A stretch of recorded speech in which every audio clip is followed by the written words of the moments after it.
Hadirin dan hadirat yang dirahmati oleh Allah Subhanahu wa taala. Perlu bagi kita untuk memahami konsep-konsep rizki menurut syariat agar kita tidak salah paham tentang rizki dan agar kita bisa mencari rizki dengan cara yang baik serta kita bisa bersabar tatkala rizki disempitkan di dunia. Karena sebagian orang menyangka namanya rezeki cuma rezeki berupa rezeki materi, padahal di sana ada rezeki non materi. Bagaimana akan kita bahas nanti. Taib, ikhwan dan akhwat yang dirahmati Allah Subhanahu wa taala, konsep yang pertama bahwasanya Allah adalah Maha Pemberi rezeki. Rezeki semuanya dari siapa? Dari Allah Subhanahu wa taala. Dan Allah Subhanahu wa taala telah berfirman, "Innallaha huwar razzaqu Dzul quwwatil matin." Sungguhnya dialah Allah Subhanahu wa taala sang Maha Pemberi rezeki dan Dzul Quwwah, sang pemilik kekuatan.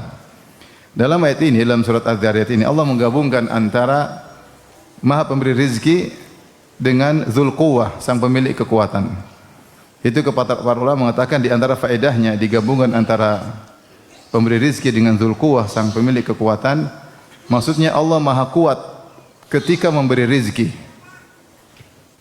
Di antara bukti bahwasanya Allah Maha kuat dalam memberi rezeki, yang pertama bahwasanya yang ditanggung rezekinya oleh Allah sangatlah banyak. Manusia saja miliaran. Hewan-hewan mungkin entah triliunan. Jangan lupa ada golongan jin juga yang ditanggung rezekinya oleh Allah Subhanahu wa taala. Oleh karenanya makhluk yang ditanggung rezekinya oleh Allah sangat banyak. Dan siapa yang mampu manusia yang bisa menampung rezeki sebanyak itu? Seorang misalnya dia menanggung rezeki 100 orang, maka dia mungkin sudah kewalahan. Ya. Bagaimana lagi Allah Maha Kaya, Maha Pemberi rezeki yang menanggung triliunan makhluk. Dan Allah kasih rezeki kepada mereka. Maka menunjukkan Allah Subhanahu wa taala Dzul Quwwah, Maha kuat dalam memberi rezeki. Ini pertama.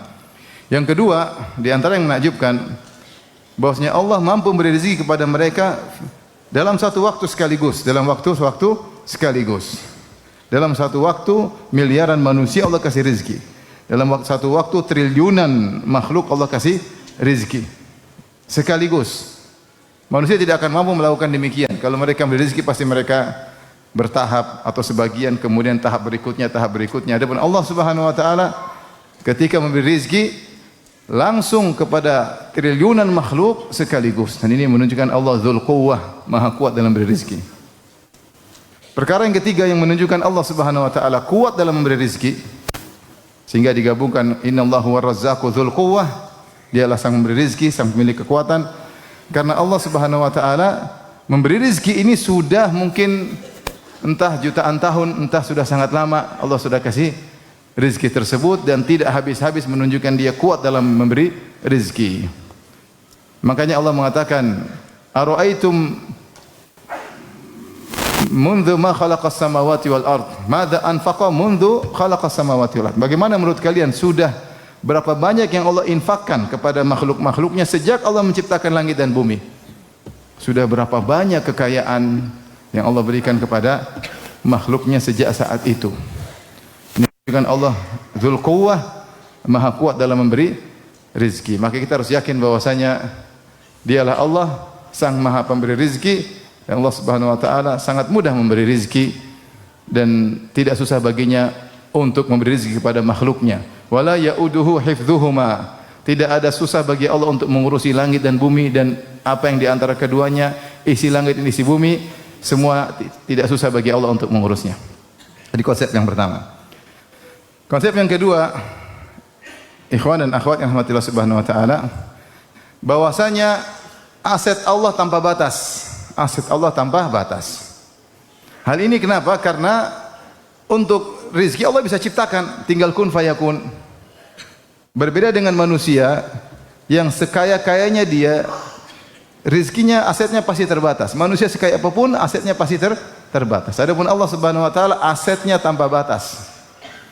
Makanya dalam hadis Allah mengatakan, "Ya ibadi, law anna awwalakum wa akhirakum wa insakum wa jinnakum kanu fi sa'idin wahidin fasa'aluni fa'ataitu kulla wahidin minhum Ya, minkum mas'alatahu ma naqasa dzalika min mulki syai'a. Kata Allah Subhanahu wa taala, wahai hamba-hambaku, seandainya kalian berkumpul dari awal sampai akhir, jin dan manusia, sejak Nabi Adam alaihissalam sampai manusia terakhir nanti menjelang hari kiamat, entah berapa miliar, entah berapa triliun, dikumpulkan semuanya. Kemudian juga jin, entah jin yang pertama siapa sampai jin yang terakhir, semuanya berkumpul satu dataran, kemudian semuanya minta. Dikasih misalnya satu orang 5 jam minta, kira-kira minta apa? Ya, minta banyak sekali. Kita kalau dikasih kesempatan misalnya minta 5 menit pasti dikabulkan, udah minta macam-macam. Gimana lagi kalau seluruhnya minta tanpa batasan, minta apa saja. Kemudian aku kabulkan seluruh permohonan kalian, tidak mengurangi sedikit pun dari asetku. Ya. Kecuali seperti jarum yang dimasukkan di air kemudian diangkat, apa yang berkurang tidak ada. Kalau dimasukin jarum ke lautan, kemudian kita angkat, ada satu tetes tertinggal di jarum tersebut, kemudian jatuh kembali ke lautan. Ini menunjukkan mubalaghah bahwasanya tidak ada tersisa sedikit pun, tidak berkurang sedikit pun, karena Allah maha kaya. Aset Allah tanpa batas, karena Allah kalau ingin sesuatu tinggal bilang apa? Kun fayakun. Innama amruhu idza arada syai'an yaqulu lahu kun fayakun. Jika Allah berkehendak sesuatu, Allah hanya berkata jadi, maka jadilah. Oleh karenanya dalam hadis tadi yang kita sebutkan, Allah mengatakan yadullahi mal'a, sungguhnya tangan Allah penuh dengan kekayaan. Ya. Yadullahi mal'a, la taghidhuha nafaqah. Apapun yang Allah berikan kepada makhluk tidak mengurangi kekayaannya sedikit pun. La taghidhuha nafaqah. Apapun yang Allah keluarkan tidak mengurangi asetnya. Tangan Allah penuh dengan kekayaan. Sahaul laili wan nahar, yang Allah adalah Maha dermawan siang dan malam, tidak berhenti memberi rizki kepada hambanya.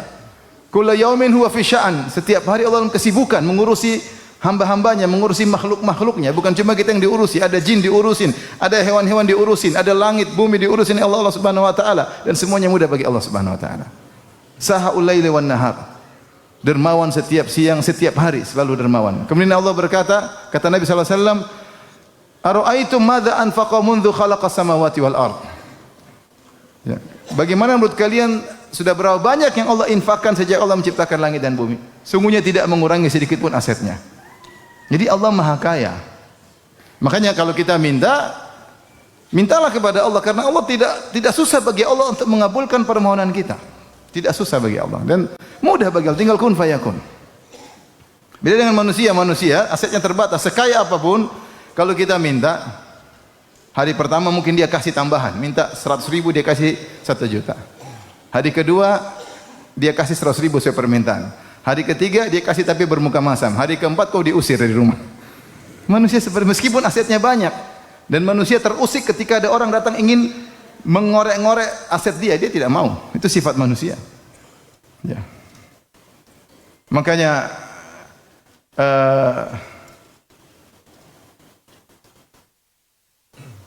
kalau seorang semakin minta kepada Allah, justru Allah semakin senang, ya. Dikatakan oleh seorang penyair, la tas'alanna bunai Adam hajatan was'alil ladzi abwabuhu la tughlaqu. Jangan sekali-sekali minta keperluan kepada anak Adam, tapi mintalah kepada Allah yang pintunya tidak tertutup. Allahu yaqdabu hina tarakta su'alahu wa bunayya Adam hina sa'altahu yaqdabu. Allah murka kalau kau tidak minta kepada Allah Subhanahu wa taala. Adapun anak Adam, kalau kau minta kepadanya dia marah. Ini konsep kedua, bahwasanya aset Allah tanpa batas. Kenapa? Mudah, kalau dia ingin sesuatu tinggal bilang apa? Kun fayakun. Apa susahnya Allah menciptakan bumi berkali-kali lipat? Allah ciptakan surga nanti yang luar biasa. Taib. Berikutnya yang perlu kita pahami, jika aset Allah tanpa batas, kenapa kita tidak semua dijadikan kaya, ikhwan? Kenapa kita semua tidak jadi toke? Apa? Toke ya orang kaya sini. Hah? Ya, bos apa namanya? Toke, bukan toke. Toke ya, toke itu binatang ya, saya lupa. Kenapa kita tidak jadi kaya semua? Ya, kenapa tidak semuanya naik mobil Alphard, naik mobil mewah-mewah? Kenapa? Kenapa ada yang naik mobil Alphard, ada yang jalan kaki, ada yang mobilnya belum lunas, ada yang motor butut, ada yang naik sepeda, sepedanya rusak di jalan? Kenapa beda-beda? Karena kalau Allah mau kasih kaya semua mudah, tapi Allah punya hikmah di balik ini semua. Makanya Allah sebutkan dalam Al-Quran, dua hikmah yang Allah isyaratkan, tentu lebih daripada ini. Di antara yang Allah isyaratkan dalam Al-Quran, Allah berfirman, "Walau basatallahu rizqa li ibadihi labaghaw fil ard, walakin yunazzilu biqadari ma yasha." Seandainya Allah bentangkan rizki kepada hamba-hambanya, Allah kasih banyak-banyaknya, labaghaw fil ard, maka mereka akan melampaui batas. Manusia tidak kuat jika dikasih kaya. Allah berfirman, "Kalla innal insana la yatgha ar-ra'ahu istaghna." Sungguh manusia itu benar-benar akan melampaui batas tatkala dia merasa dirinya sudah kaya. Orang kalau sudah kaya, sombong dan angkuh, kita tidak bisa mengontrol diri kita. Bayangkan kalau antum dulunya naik sepeda, sepedanya butut, ya, antum insyaallah tawadhu ya. Terpaksa tawadhu ya. Tapi kalau antum naik mobil misalnya harganya 5 miliar, susah tawadhu, susah. Apalagi antum naik mobil sambil kacanya dibuka, waduh susah untuk apa? Tawadhu. Manusia berat, manusia tidak bisa mengontrol hatinya. Dia bilang saya kaya tapi saya tawadhu, susah. Maka dia mentang-mentang, maka dia melampaui batas, itu sifat manusia.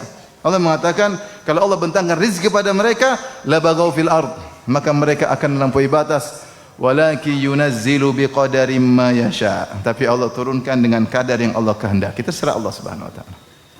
Wa in min syai'in illa indana khazainuh wa ma nunazziluhu illa biqadarin ma'lum. Sungguhnya setiap perkara kami punya asetnya, apapun Allah punya. Mau emas, mau perak, mau harta, apapun Allah punya.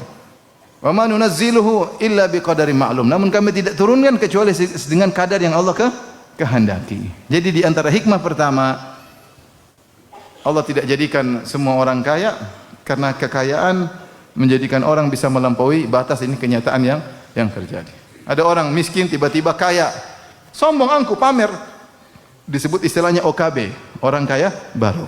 Ada nggak di sini OKB? Orang kaya baru punya sedikit-sedikit sudah bikin status terus, baru kaya ya. Orang biasanya kalau udah lama kaya tidak begitu, ini baru udik-udik, baru pamer-pamer, norak, itu biasanya OKB. Orang kaya apa? Baru. Tidak bisa mengontrol dirinya. Hikmah yang kedua yang diantaranya Allah isyaratkan bahwasanya dunia ini adalah dunia tempat ujian dan Allah Subhanahu wa taala menjalankan roda kehidupan dengan sistem yang ada, itu ada yang kaya dan yang miskin. Kalau semua kaya enggak akan jalan kehidupan di atas muka bumi ini. Kalau semuanya miskin juga tidak akan berjalan. Siapa yang memerintah, siapa diperintah. Makanya ada yang ditakdirkan sebagai si kaya dan ada yang ditakdirkan sebagai si miskin. Kata Allah Subhanahu wa taala, "Ahum yaqsimuna rahmata rabbik. Nahnu qasamna bainahum ma'isyatahum fil hayatid dunya wa rafa'na ba'dahum fawqa ba'dhin darajat liyattakhidha ba'dhum ba'dhan sukhriya." Kata Allah Subhanahu wa taala, kami yang mengatur di antara mereka kehidupan mereka, rezeki mereka, dan kami jadikan sebagian mereka lebih tinggi daripada sebagian yang lain dalam urusan rezeki. Buat apa? Liyattakhidha ba'dhum ba'dhan sukhriya, agar sebagian yang lain sebagian bisa menggunakan sebagian yang lain. Ada yang memerintah, ada yang diperintah. Masing-masing ada ujiannya. Ya. Ada yang kaya dengan ujiannya, yang miskin juga dengan ujiannya. Sehingga kalau orang bertanya, kenapa kita tidak semua kaya? Enggak, karena dunia ini ujian. Nanti kalau mau kaya semuanya di surga. Semua kaya, Allah ciptakan pelayan-pelayan, Allah apapun diminta akan dikabulkan, itu di alam lain. Sementara di dunia ini Allah ciptakan untuk apa? Ibtila, untuk menguji kita. Untuk menguji kita. Makanya Nabi mengatakan, "Inna dunya hulwatun hadirah." Sungguhnya dunia itu manis dan hijau. Wa inna Allah mustakhlifukum fiha fayanzura kaifa ta'malun. Dan Allah menjadikan kalian berkuasa di atas muka bumi untuk melihat bagaimana kalian beramal. Itu untuk diuji. Untuk diuji. Baik. Ini konsep yang keberapa? Yang kedua. Kita lanjut konsep yang ketiga.